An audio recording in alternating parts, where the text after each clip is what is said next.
Screen तो आपकी है, पर अब आपका हुनर पूरा देश देखेगा। नमस्कार, स्वागत है आप सभी का। मैं हूं आपके साथ भावना नैयर। डिजिटल दुनिया में जिन क्रिएटर्स ने अपने हुनर से रील्स को रियल बनाया, लाइक्स को लाइफ बनाया और फॉलोअर्स को फैमिली, आज वही टैलेंट पहुंच रहा है टीवी की सबसे भरोसेमंद स्क्रीन पर। डीडी न्यूज लेकर आया है क्रिएटर्स कॉर्नर, एक ऐसा मंच जहां सोशल मीडिया इन्फ्लुएंसर्स सिर्फ कंटेंट नहीं दिखाते, बल्कि अपनी कहानी, क्रिएटिविटी और कमिटमेंट भी शेयर करते हैं। यहाँ हर क्रिएटर को मिलेगा पूरा क्रेडिट। आपका नाम, आपका चैनल, आपकी पहचान, मंच हमारा, क्योंकि हुनर का सम्मान होना चाहिए और पहचान होनी चाहिए राष्ट्रीय। तो तैयार हो जाइए रील से रियल तक, मोबाइल से मेन स्ट्रीम तक और सोशल मीडिया से राष्ट्रीय मंच तक के इस शानदार सफर के लिए। आप देख रहे हैं क्रिएटर्स कॉर्नर, जहां क्रिएटर्स बनते हैं सेलिब्रिटीज।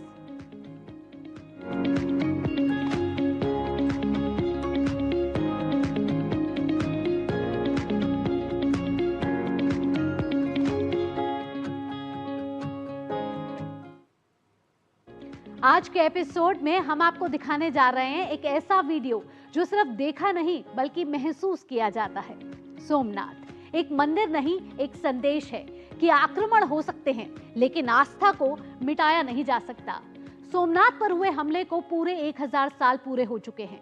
वो 1000 साल जिनमें वार भी हुए, विध्वंस भी हुआ, लेकिन कभी नहीं टूटा भारत का आत्मसम्मान। बार बार हुए आक्रमणों के बावजूद कोई भी सोमनाथ के अस्तित्व को समाप्त नहीं कर सका। सदियों की चोटें झेलकर भी सोमनाथ आज खड़ा है, अडिग, अविचल और अटूट। नैन्सी सहानी की ये वीडियो सिर्फ अतीत की कहानी नहीं है, ये संदेश है वर्तमान के लिए और संकल्प है भविष्य के लिए। नमस्कार दोस्तों, आज मैं आपको कोई परिकथा, कोई रोमांटिक इतिहास नहीं, बल्कि एक ऐसी कहानी सुनाने वाली हूँ जो उन लोगों को थोड़ा असहज कर सकती है जिन्हें लगता है कि इतिहास को भुला देना ही सबसे बड़ी समझदारी है। यह कहानी है सोमनाथ मंदिर की। साल 2026 बहुत महत्वपूर्ण साल, क्योंकि इसी वर्ष सोमनाथ पर पहले आक्रमण को 1000 वर्ष पूरे हो रहे हैं। सोचिए जरा, 1000 साल का संघर्ष पर कभी ना टूटने वाली आस्था। सोमनाथ सिर्फ एक मंदिर नहीं, यह भारत की सभ्यता, संस्कृति, आत्मविश्वास का प्रतीक है। 1026 ईस्वी में सोमनाथ पर पहला आक्रमण हुआ था। उसके बाद इस पवित्र स्थल पर बार बार हमले हुए, लेकिन हर बार एक बात समान थी, सोमनाथ गिरा नहीं। उसे तोड़ने की कोशिशें हुई लेकिन उसे मिटाया नहीं जा सका। यही बात सोमनाथ को विशेष बनाती है। यह कहानी पत्थरों की नहीं, ये कहानी है उन लोगों की जिन्होंने अपनी संस्कृति को जीवित रखा, उन लोगों की जिन्होंने अपनी पहचान के लिए संघर्ष किया, उन पीढ़ियों की जिन्होंने हर बार सोमनाथ को फिर से खड़ा होते देखा। प्रधानमंत्री नरेंद्र मोदी ने भी इसी संदर्भ में लिखा है कि 2026 सोमनाथ पर पहले आक्रमण के 1000 वर्ष पूरे होने का प्रतीक है और इतने सारे आक्रमणों के बाद भी सोमनाथ आज पूरी शान से खड़ा है। इस पूरी यात्रा को सोमनाथ स्वाभिमान पर्व के रूप में देखा जा रहा है। स्वाभिमान यानी अपने गौरव पर गर्व। यह पर्व हमें याद दिलाता है कि हमारी सभ्यता सिर्फ इतिहास के पन्ने नहीं, बल्कि एक जीवित परंपरा है। सोमनाथ की कहानी हमें यह भी सिखाती है कि जब कोई सभ्यता अपनी जड़ों से जुड़ी होती है तो उसे कोई भी आंधी मिटा नहीं सकती। आज जब हम एक आधुनिक भारत की बात करते हैं, प्रौद्योगिकी, विकास और नवाचार की बात करते हैं, तो सोमनाथ हमें यह याद दिलाता है कि मजबूत भविष्य के लिए मजबूत जड़ें आवश्यक होती हैं। सोमनाथ हमें यह सिखाता है कि हार के बाद खड़े होना ही असली जीत है और अपनी पहचान को बचाए रखना ही सबसे बड़ा साहस। 1000 साल पहले जो हुआ उससे सीख लेना और 1000 साल बाद भी अपनी सभ्यता को जीवित रखना, यही भारत की असली शक्ति है। सोमनाथ सिर्फ गुजरात में स्थित एक मंदिर नहीं, सोमनाथ हर उस भारतीय के मन में है जो अपनी संस्कृति पर गर्व करता है। यह कहानी है विश्वास की, यह कहानी है दृढ़ता की और यह कहानी है भारत के अटूट स्वाभिमान की। जय सोमनाथ, जय भारत। अब हम आपको दिखाने जा रहे हैं एक ऐसी कहानी जो सिर्फ खबर नहीं बल्कि हौसले, हिम्मत और हिंदुस्तान की ताकत का प्रतीक है। सौरभ पांडे एक ऐसे कंटेंट क्रिएटर जो अपने दमदार कंटेंट से लाखों युवाओं के सोचने का नजरिया बदल रहे हैं। आज सौरभ हमें लेकर जा रहे हैं भारतीय सेना की उस अद्भुत शक्ति के पास जो आने वाले समय में भारत की ढाल बनने वाली है। हम बात कर रहे हैं भारतीय सेना की भैरव बटालियन की। भैरव नाम ही काफी है। दुश्मन के दिल में खौफ पैदा करने के लिए। ये कोई आम बटालियन नहीं, ये है योद्धा जो सीमाओं पर हर खतरे से पहले दीवार बनकर खड़े हो जाते हैं। भैरव यानी साक्षात काल, महाकाल के उग्र रूप, यानी वो महाशक्ति जो चेतावनी नहीं देती, सीधे संहार करती है, जिनके आगे अन्याय टिक नहीं पाता। भारत ने काल भैरव की शक्तियों से प्रेरणा लेकर एक सैन्य शक्ति को उतार दिया है। नाम है भैरव बटालियन। आइए सरल भाषा में आपको बताते हैं भैरव बटालियन क्या है। नमस्कार, मेरा नाम है सौरभ पांडेश्वर और आपका स्वागत, वंदन और अभिनंदन करता हूं मैं द चौपाल पर। भैरव बटालियन भारतीय सेना की एक नई और आधुनिक लाइट कमांडो यूनिट, जिसकी घोषणा वर्ष 2025 में सेना प्रमुख उपेंद्र द्विवेदी द्वारा की गई। यह यूनिट सामान्य पैदल सेना और पैरा स्पेशल फोर्सेस के बीच की कड़ी है। इसका काम है बॉर्डर के उस पार बिना वक्त गवाए तेज कार्रवाई करना, दुश्मन के इलाके के भीतर तक जाकर हर मूवमेंट पर नजर रखना, उसकी सप्लाई लाइन को पूरी तरह से तोड़ देना, यानी फ्यूल, राशन और गोला बारूद सबकी सप्लाई रोक देना, और हाइब्रिड वॉर में तेज आक्रामक कार्रवाई करना। भैरव बटालियन की आखिर जरूरत क्यों पड़ी, आइए इसे समझते हैं। भैरव बटालियन की सोच अचानक ही नहीं बनी। इसे भारतीय सेना मुख्यालय ने विश्व में कई देशों के बीच चल रहे वॉर से सीख लेकर तैयार किया है। यूक्रेन युद्ध हो या मिडिल ईस्ट के संघर्ष, एक बात साफ हो गई कि भविष्य का युद्ध सिर्फ गोलियों से नहीं लड़ा जाएगा। यह ड्रोन, टेक्नोलॉजी और सेकेंड्स में लिए गए फैसलों का युद्ध है। साथ ही कारगिल के बाद पाकिस्तान से लगातार खतरा और एलएसी पर चीन की आक्रामक गतिविधियों ने साफ कर दिया है कि भारत को ऐसी यूनिट चाहिए ही जो तेज हो, घातक हो और टेक्नोलॉजी से पूरी तरह लैस हो। इसी सोच के तहत 2025 में भैरव बटालियन की घोषणा की गई। जनवरी 2026 तक लगभग 15 बटालियन गठित भी हो चुकी हैं, जिसमें से 5 पूरी तरह ऑपरेशनल हैं। लक्ष्य है कुल 25 बटालियन बनाया जाए। हर बटालियन में करीब 200 से 250 सैनिक होते हैं और इनका नेतृत्व कर्नल रैंक का अधिकारी करता है। इन यूनिटों में इन्फेंट्री, जमीन पर सीधी लड़ाई लड़ने वाली मुख्य फोर्स आर्टिलरी, भारी हथियारों और लंबी दूरी की फायर पावर, सिग्नल्स, कम्युनिकेशन और युद्ध के दौरान नेटवर्क सपोर्ट, एयर डिफेंस, दुश्मन के एयर अटैक और ड्रोन से सुरक्षा जैसी अलग अलग शाखाओं के सैनिक शामिल होते हैं, जिससे यह एक मल्टी डायमेंशनल फाइटिंग फोर्स बन जाती है। भैरव बटालियन का प्रशिक्षण भी उतना ही खास है। यहां सन्स ऑफ द साइल की अवधारणा अपनाई गई है, खासकर राजस्थान जैसे रेगिस्तानी इलाकों में, जहां स्थानीय युवाओं को प्राथमिकता दी जाती है ताकि वे भूभाग और मौसम को स्वाभाविक रूप से समझ सकें। प्रशिक्षण 2 चरणों में होता है। पहले इन्फेंट्री रेजिमेंटल सेंटर पर बेसिक तैयारी और फिर स्पेशल फोर्स लेवल का एडवांस ट्रेनिंग। अखंड प्रहार जैसे अभ्यासों में इन यूनिटों की स्पीड, कोऑर्डिनेशन और एक्यूरेसी पहले ही साबित हो चुकी है। भैरव बटालियन की रीढ़ है ड्रोन और अत्याधुनिक तकनीकी। यहाँ हर सैनिक को ड्रोन ऑपरेशन की हाई लेवल ट्रेनिंग दी गई है, जो लक्ष्य निर्धारण के साथ सटीक हमले करते हैं। क्लोज कॉम्बैट के लिए CQB कार्बाइन दी गई है, जो कम दूरी में तेज फायरिंग और सटीक नियंत्रण देती है। जेवलिन एंटी टैंक मिसाइल ऐसी हथियार प्रणाली है जिसमें टारगेट लॉक करने के बाद मिसाइल खुद रास्ता तय करती है और एक ही वार में दुश्मन के टैंक को खत्म कर देती है। लोइटरिंग म्यूनिशन आसमान में घूमता हुआ शिकारी है, जो सही मौका मिलते ही खुद को हथियार में बदल लेता है। ISR उपकरण भैरव बटालियन की आंख और कान है, जो लड़ाई शुरू होने से पहले ही दुश्मन को बेनकाब कर देते हैं। हर भैरव बटालियन में एक खास यूनिट होती है जिसे अश्नि प्लाटून कहा जाता है। यह प्लाटून ड्रोन, लोइटरिंग म्यूनिशन और एडवांस सर्विलांस के सिस्टम के साथ पहला और सबसे निर्णायक हमला करती है। यह आज का भारत है जो विश्व शांति तो चाहता है, लेकिन अगर कोई मातृभूमि पर आंख उठाए तो भैरव की तरह उसका संहार करना भी जानता है। भारत के सभी दुश्मनों के लिए बस यही संदेश है कि आपकी हर हरकत का करारा जवाब मिलेगा। यही समय है, सही समय है। जय हिंद। धार्मिक ग्रंथ सिर्फ किताबें नहीं होते, ये हमारे जीवन का आईना भी होते हैं, जो हमें सही रास्ता दिखाते हैं, नैतिकता सिखाते हैं और भीतर से शांत रहने की शक्ति देते हैं।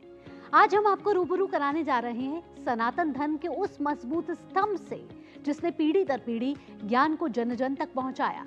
कंटेंट क्रिएटर उद्धव यादव आज हमें दिखा रहे हैं सनातन धर्म के विकास और विस्तार में गीता प्रेस के अमूल्य योगदान को, जहां शब्द सिर्फ छपते नहीं, संस्कार बनकर समाज में फैलते हैं। मानव जीवन में अध्यात्म के साथ ही जीवन के हर पड़ाव पर नई दिशा देने में भारतवर्ष की प्राचीन सनातन संस्कृति और ग्रंथों का महत्वपूर्ण योगदान है। वसुधैव कुटुंबकम के मंत्र से प्रेरित तथा विश्व कल्याण को समर्पित इस गौरवशाली विरासत के मूल में पुराण, उपनिषद, श्रीमद् भगवद गीता एवं रामायण जैसे दिव्य ग्रंथ हैं। महायोगी गुरु गोरक्षनाथ की तपोस्थली गोरखपुर स्थित गीता प्रेस धार्मिक ग्रंथों एवं पुस्तकों का सबसे बड़ा प्रकाशन है। गोलोकवासी सेठ जय दयाल गोयंदका जी, हनुमान प्रसाद पोद्दार जी, घनश्याम दास जलान जी ने सनातन संस्कृति के सिद्धांतों को प्रोत्साहित करने एवं इन ग्रंथों के शुद्ध और प्रामाणिक पाठ सर्वसाधारण को सुलभ कराने के उद्देश्य से 29 अप्रैल 1923 को गीता प्रेस की स्थापना की थी। विगत 100 वर्षों से गीता प्रेस अनवरत इन ग्रंथों को जन जन तक पहुंचाने में अतुलनीय भूमिका निभा रहा है। शायद ही देश में कोई ऐसा सनातनी परिवार होगा जहां गीता प्रेस की पुस्तकें न हो। श्रीमद् भगवद गीता, रामचरितमानस, रामायण, पुराण, उपनिषद, गोस्वामी तुलसीदास और सूरदास के साहित्य आदि एवं मासिक पत्रिका कल्याण सहित 15 भाषाओं में 1800 से अधिक धार्मिक पुस्तकों का प्रकाशन यहाँ से किया जा रहा है। मासिक पत्र कल्याण की प्रकाशित प्रतियों को जोड़कर अब तक लगभग 93 करोड़ पुस्तकों ने पाठकों का मार्गदर्शन किया है। गीता प्रेस के ग्रंथ और पुस्तकें बाल्यकाल, युवावस्था और प्रौढ़ावस्था के साथ ही व्यक्तिगत, सामाजिक एवं बौद्धिक विकास में मार्गदर्शक बनकर उभरी हैं। श्रीमद् भगवद गीता तथा अन्य प्राचीन ग्रंथों की 2900 से अधिक पांडुलिपियां गीता प्रेस के अभिलेखागार को शोभायमान कर रही हैं। इन ग्रंथों के न्यूनतम मूल्य एवं उच्च गुणवत्ता वाले संस्करणों के प्रकाशन के साथ आज गीता प्रेस गौरवशाली सनातन विरासत के प्रचार प्रसार में तत्पर देश के महत्वपूर्ण संस्थानों में प्रमुख है। भारत का एकमात्र स्वदेशी प्रकाशन संस्थान जो विगत 100 वर्षों से बिना किसी विज्ञापन अथवा अनुदान के संचालित है। भारतीय समाज और सनातन संस्कृति के उत्थान में अद्वितीय योगदान के लिए गीता प्रेस को भारत सरकार के संस्कृति मंत्रालय ने प्रतिष्ठित गांधी शांति पुरस्कार से सम्मानित किया है। भारतीय संस्कृति का बढ़ाया मान, सनातन परंपरा को दी नई पहचान। आज के दौर में सवाल सिर्फ ये नहीं है कि आप क्या पढ़ रहे हैं, सवाल ये है कि आप क्या सीख रहे हैं, क्योंकि आज की दुनिया में डिग्री से ज्यादा ताकत स्किल्स की है और उन्हीं स्किल्स में सबसे आगे है एआई। आज हम आपको दिखाने जा रहे हैं यश वर्मा का एक ऐसा वीडियो जो सिर्फ एआई सिखाता नहीं, कमाई का रास्ता भी दिखाता है।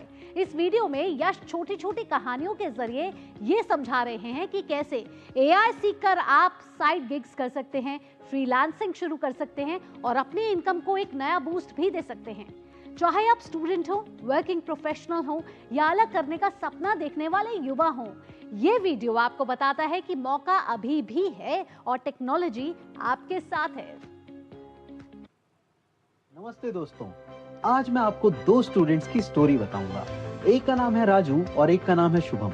दोनों 12th क्लास के स्टूडेंट्स हैं। दोनों को घर चलाने के लिए पैसे की जरूरत है। राजू रोज सुबह 6 बजे उठता है, स्कूल जाता है। स्कूल से आने के बाद सीधे वो दुकान पे पहुंच जाता है काम करने के लिए। 2 घंटे काम करता है, भार उठाता है, सामान रखता है, साफ सफाई करता है।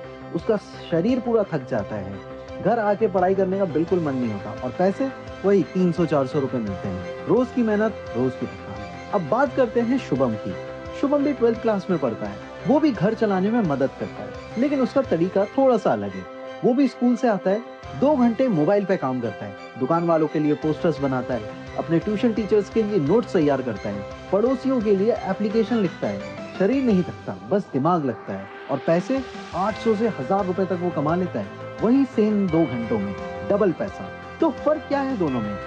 मेहनत दोनों की सेम है, टाइम दोनों का सेम है, बस तरीका अलग है। राजू को किसी ने नहीं बताया है और शुभम को किसी ने बता दिया है। आज मैं आपको शुभम वाला तरीका बताऊंगा, ताकि आप भी घर बैठे मोबाइल से एआई की मदद से कुछ पैसे कमा सको। सबसे पहले समझते हैं ये एआई है क्या। बहुत ही सिंपल है। एआई एक हेल्पर है, यानी एक मददगार। जैसे गांव में कोई ना कोई ऐसे अंकल होते हैं ना जो सबकी मदद करते हैं, वैसे ही एआई मोबाइल में बैठा हुआ है। वो तुम्हारे काम को खुद नहीं करता, बस तुम्हें हेल्प करता है, तुम्हें बताता है कि आप कैसे काम कर सकते हो, तुम्हें टूल्स देता है। पहले गांव में एक वकील होता था, एक डॉक्टर होता था, एक लेटर लिखने वाला होता था। आज वो सब तुम्हारे मोबाइल में है, बस उसे यूज कैसे करना है वो सीखना है। चलो पहला काम बताता हूँ, दुकान वालों की मदद करना। देखो, हर दुकान को पोस्टर चाहिए होते हैं, फेस्टिवल आते हैं तो पोस्टर चाहिए होते हैं, सेल लगी होती है तो बैनर चाहिए होते हैं, और क्यूआर कोड वो तो आज के टाइम पे हर किसी को चाहिए। रेट लिस्ट हो, मीनू कार्ड हो, सब चाहिए। तुम्हारे गांव में ऐसी कितनी दुकानें होंगी? हाँ, कितने मेडिकल स्टोर होंगे, कितनी किराना होंगी, कितने रेस्टोरेंट्स होंगे, सबको ये चीज चाहिए होती है। पहले वो शहर जाते थे, एक बैनर के 500 रुपए देते थे, अब तुम बना सकते हो वही 200 रुपए में या 300 रुपए में। तो ये है जेमिनी की स्पीड। अब इसमें मैं क्या करूँगा, कोई भी यहाँ पे फोटो अपलोड कर सकता हूँ। जैसे यहाँ पे मेरा एक प्रोडक्ट है, तो यहाँ पे मैंने अपना प्रोडक्ट लगा दिया, राइट। ये अभी हमने रिसेंटली अपने स्टार्टअप लॉन्च किया है। अब मुझे इन दोनों प्रोडक्ट्स की मैंने फोटो खींच ली है, अब मुझे इसका बहुत ही अच्छा सा पोस्टर बनाना है। तो मैं यहाँ पे डिटेल्स लिख देता हूँ कि make a branding poster of this with offer. आप वैसे हिंदी में भी लिख सकते हो, बट मैं यहाँ लिख देता हूँ, buy 1 get 1 free for Diwali. ऐसा मैंने बना देता हूँ, राइट। अब मैं यहाँ पे क्लिक कर देता हूँ। अब आप देखिए, ये थोड़ा सा टाइम लेता है। यहाँ पे मैंने अपना प्रोडक्ट डाल दिया है। ये एक्चुअली स्प्राउट्स हैं, फ्रूट्स हैं, उस तरीके का है, हेल्दी अप करके ब्रांड है। और यहाँ पे चटनी है, राइट। अब ये दोनों मतलब मैंने मिक्स कर रही है, बीट रूट की चटनी। अब देखते हैं कि ये अपने आप क्या बनाता है। हालांकि मैं इसको और डिटेल में बता सकता हूँ कि मुझे इस तरीके का पोस्टर चाहिए, इस साइज में चाहिए, ये वैसी सारी चीज़ें बना देता है। हालांकि हम वेट करते हैं और देखते हैं कि क्या रिजल्ट आते हैं। ओके, जो भी मैंने इसे बोला था इसने अपने आप कर दिया है, वही प्रोडक्ट के साथ, वही चीज़ों के साथ, और देखिए कितना बढ़िया लग रहा है। अब मैं इसमें कुछ भी कर सकता हूँ, मैं जो भी बोलूँगा ये वो कर देगा। सो ये था डेमो इस चीज़ के लिए। चलिए आ जाता है दूसरा काम है, आप अपने आसपास के गांव में टीचर्स और ट्यूशन टीचर्स की मदद कर सकते हो। स्कूल्स के मास्टर जी होंगे, उनसे बात करो। रोजाना उनको नोट्स बनाने पड़ते होंगे, क्वेश्चंस बनाने पड़ते हैं, ये काम आप कर सकते हो। ये बहुत ही ज़्यादा चैलेंजिंग काम है, इसमें टेक्नोलॉजी भी लगती है जो शायद उनके लिए ज़्यादा आसान नहीं है या थोड़ी सी मुश्किल है, आपके लिए आसान है। साइंस के नोट्स चाहिए, बना दो आप। मैथ्स के क्वेश्चन चाहिए, वो भी आप ढूंढ के दे सकते हो। हिंदी की समरी चाहिए, वो भी आप बना सकते हो। वो सिर्फ पढ़ाने पे फोकस कर पाएंगे और आपको उस चीज के पैसे मिल जाएंगे। और वहीं पे अगर आप किसी ट्यूशन टीचर की रेगुलरली हेल्प कर रहे हो उस चीज में, तो आप उनसे महीने के 1500 से 2000 या 3000 रुपए तक भी ले सकते हो। एक लड़की ने अपने ट्यूशन टीचर से बात करी। पहले वो 8th क्लास के साइंस के नोट्स बनाती थी, टीचर्स ने चेक किया और इम्प्रेस हो गए। अब वो मंथली बेसिस पे उसको काम देते रहते हैं और उस लड़की को पढ़ाई में भी मदद मिल जाती है, क्योंकि अब वो हर सब्जेक्ट्स को डीपली पढ़ पाती है और नोट्स भी बना देती है उनके। चलिए मेरे मोबाइल की स्क्रीन पे आ जाते हैं। सबसे पहले आपको जाना है इस वेबसाइट पे, इसका नाम है नोटबुक LLM। अब नोटबुक LLM में क्या होता है कि ये एक ऐसी वेबसाइट है जो गूगल की है और फ्री ऑफ कॉस्ट है, ठीक है। यहाँ पे आप अपने सोर्स डाल सकते हो। तो मैं क्या कर सकता हूँ, यहाँ पे कोई भी अपना चैप्टर, कोई भी अपनी किताब, कुछ भी डाल सकता हूँ। अब देखिए यहाँ पे मैंने ये चीज डाल दी है। अब ये पूरा डेटा यहाँ पे गैदर करना शुरू करता है। तो अब नोटबुक LLM में अपनी जो सारे सोर्सेज को यहाँ पे सिलेक्ट कर लिया है। अब इसी के थ्रू आप चैट्स कर सकते हो। अब चैट में मैं इसमें स्पेसिफिकली मेंशन कर देता हूँ, I want you to make notes for students. So अब ये देखिए, ये यहाँ पे पूरी किताबों को, अपने रिसोर्सेज को ले रहा है। अगर आपके पास कोई पेजेस हैं, क्या क्या पढ़े हैं, आप उसकी फोटो खींच के भी रिसोर्स में डाल सकते हो। हालांकि हमने इंटरनेट से ले लिया है सोर्स, बट अब देखते हैं ये कितना समय लेता है। अब देखिए ये पूरा पढ़ रहा है, सारे नोट्स देख रहा है। हालांकि आप देखेंगे मेरी नोट्स की स्पेलिंग भी गलत है, बट ये उसका खुद का LLM और AI का दिमाग है जो वो खुद से लगा रहा है। और ये यहाँ पे पूरी इंफॉर्मेशन निकाल ले रहा है। और ये देखिए यहाँ पे इसने पहले चैप्टर के नोट्स बना दिए हैं और एकदम टू द पॉइंट है। बट अगर मुझे ये नोट्स सेम इंग्लिश में ना चाहिए, हिंदी में चाहिए, तो क्या वो ये कर सकता है? चलिए देखते हैं। अब देखिए इसने मुझे क्वेश्चंस भी बना के दे दिए हिंदी में, वो भी किस टाइप के, विद आंसर्स, खुद के दिमाग से। वाह, ये देखिए एक एक क्वेश्चन है इसमें, short answer type, long answer type, हर टाइप के बना दिए। इवन मैं चाहूँ तो इसको बोल सकता हूँ मुझे और बना के दे दो, मैं कहूँगा कि मुझे 10 MCQ बना के दे दो, तो ये वो भी बना के दे देगा। यानी आपका काम कितना आसान हो गया है। और AI से आप ऐसे स्मार्टली और भी चीज़ें कर सकते हो। चलिए नेक्स्ट पे आ जाते हैं। अब आप AI से ऐसी बहुत सारी चीज़ें कर सकते हो। चलिए मैं आपको एक और फन फैक्ट दिखाता हूँ। आप स्टूडियोज पे जाइए और यहाँ पे, क्योंकि हम इतनी देर से कुछ बना रहे थे, तो हमारी पूरे क्लास 10 की प्लेबुक बन गई है और माइंड मैप बन गया है। चलिए देखें कैसी बन गई।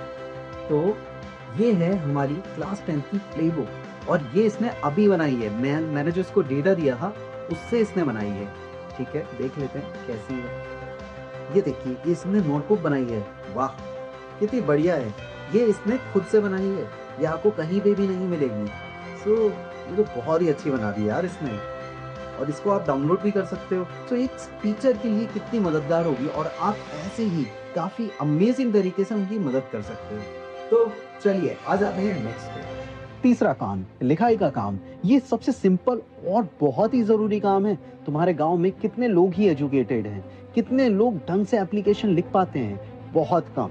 जॉब के लिए एप्लीकेशन चाहिए, स्कॉलरशिप्स के लिए लेटर चाहिए, स्कूल में कंप्लेंट्स देना है, बैंक में एप्लीकेशन देना है, सरकारी ऑफिस में लेटर देना है, ये सब काम तुम्हारे पास आएंगे क्योंकि लोग जानते हैं ये जरूरी है लेकिन खुद नहीं लिख पाते हैं। साइबर कैफे जाते हैं, वहां पे 50 से 100 रुपए देते हैं। अब तुम भी यही काम कर सकते हो 30 से 50 रुपए में, वो भी घर बैठे।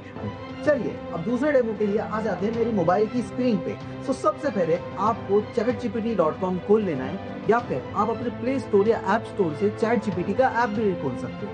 अब अच्छी बात यह है ChatGPT इंडिया में 1 साल के लिए फ्री में अवेलेबल है, तो आप उसका भी यूज कर सकते हो। मैंने तो कर लिया है। अब सबसे पहले आपको ये डेमो स्क्रीन दिखेगी। ओके ChatGPT, मैं अपने पड़ोसी रामू काका के लिए एक एप्लीकेशन लिखना चाहता हूँ। वो किसान है और वो 6000 से कम रुपए कमाते हैं। डिटेल्स आप अपने मन से बना दो और एक अच्छी सी एप्लीकेशन बनाओ जो कभी रिजेक्ट ना हो और सरकारी फॉर्मेट में हो और रामू काका की मदद हो जाए। तो आप एक मुझे अच्छी सी एप्लीकेशन बना के दे दो अभी के लिए। अब आपने देखा कि कितनी आसानी से ये चीज़ हो गई। यहाँ पे कितनी बढ़िया एप्लीकेशन लिखी है और इसमें आप अपनी डिटेल्स भी दे सकते हो। अभी तो मैंने डिटेल्स नहीं दी, आपके पास जब डिटेल्स होगी तो आप डिटेल्स भी भर सकते हो। और ये भी सिर्फ नहीं, आप कोई भी एप्लीकेशन भर सकते हो, कोई भी स्कॉलरशिप फॉर्म भर सकते हो। सब कुछ AI की मदद से हो जाएगा, वो आपको गाइड करेगा। सो इससे बेटर और क्या हो सकता है। भारत जो कभी दुनिया से तकनीक मांगता था, आज अंतरिक्ष से लेकर डिजिटल दुनिया तक नई मिसालें गढ़ रहा है। चांद की सतह से डिजिटल पेमेंट तक, सेमीकंडक्टर से सुपर कंप्यूटिंग तक, भारत आज सिर्फ कदम से कदम नहीं बल्कि काफी आगे चल रहा है। मैन्युफैक्चरिंग हो या मेक इन इंडिया, आज दुनिया भारत में भविष्य देख रही है। ध्रुव शर्मा हमें अपने वीडियो के जरिए दिखाएंगे कि भारत की ग्रोथ स्टोरी कैसे आगे बढ़ रही है। वो भारत जो झुकता नहीं बल्कि दुनिया से बराबरी की भाषा में बात करता है। ये नया भारत है, आत्मविश्वासी, आत्मनिर्भर और विश्व मंच पर मजबूती से खड़ा हुआ भारत। 2025 की उपलब्धियां और आज का भारत जो झुकता नहीं है, यही है आज का विषय। 2025 का भारत सिर्फ एक देश नहीं बल्कि आत्मविश्वास से भरी एक चेतना है।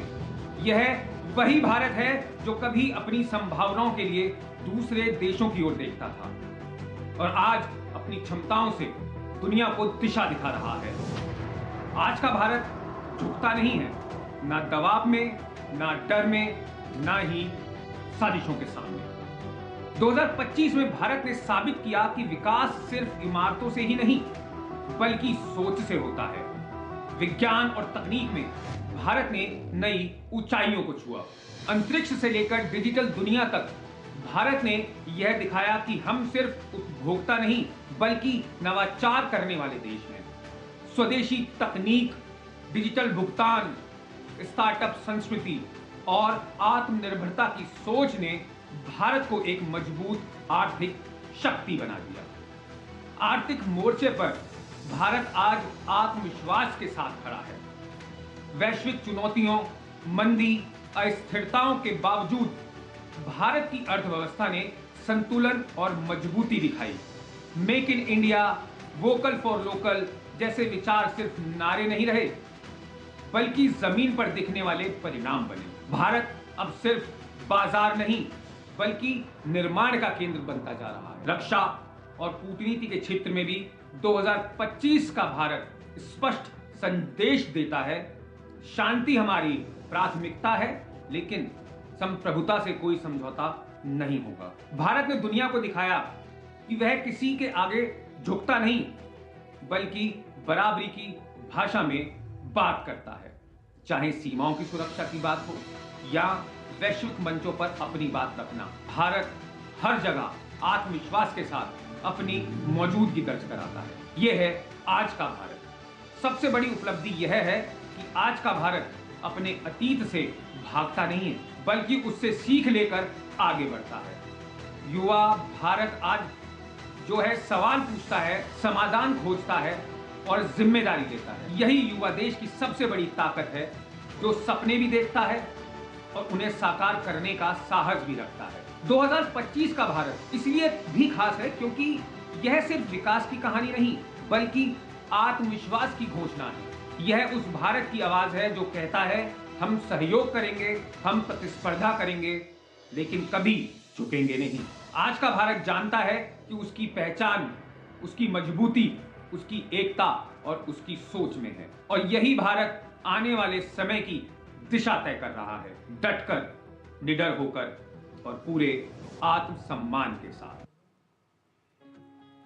इसी के साथ आज के क्रिएटर्स कॉर्नर के क्रिएटिव एपिसोड में इतना ही, जहां हमने देखा कि कैसे एक आइडिया, एक कैमरा और ढेर सारा जुनून डिजिटल दुनिया से निकलकर राष्ट्रीय पहचान बन जाता है। आज के क्रिएटर्स ने यह साबित कर दिया है कि टैलेंट की सीमाओं को जरूरत नहीं होती, बस सही मंच चाहिए होता है, और डीडी न्यूज़ वही मंच है। अगर आपके अंदर भी है कुछ अलग करने का जज्बा, अगर आपका कंटेंट कहता है देखो मुझे, सुनो मुझे, तो याद रखिए अगला मौका आपका हो सकता है। आप अपना कंटेंट हमें dd.creatorscorner@gmail.com पर भेज सकते हैं, या फिर आप 8130555806 नंबर पर व्हाट्सएप कर सकते हैं, क्योंकि क्रिएटर्स कॉर्नर में हर क्रिएटर की कहानी मायने रखती है और हर आवाज को मिलता है पूरा सम्मान, पूरा क्रेडिट। अगले एपिसोड में फिर होगी आपसे मुलाकात नई सोच, नए चेहरों और नई क्रिएटिव उड़ान के साथ। क्रिएट करते रहिए, प्रेरित करते रहिए और देखते रहिए क्रिएटर्स कॉर्नर, सिर्फ डीडी न्यूज़ पर। दीजिए अनुमति, नमस्कार।